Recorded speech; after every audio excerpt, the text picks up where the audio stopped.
In this video, I'll show you how to download and install apps on your laptop or desktop computer.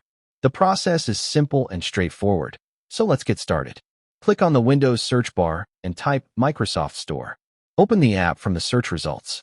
Once the Microsoft Store is open, click on the Apps section to explore the available software.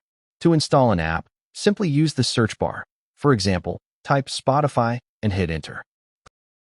Click the Install button next to the app, and the download will begin. Once downloaded, the app will install automatically. After installation, go to the Windows search bar again and search for the Spotify app. Right-click on it and choose Pin to Taskbar for quick access. Now you can open and use the app right from your desktop. You can repeat the same process to install other popular apps like Instagram, Zoom, WhatsApp, and many more directly from the Microsoft Store. It's safe, fast, and doesn't require any third-party downloads.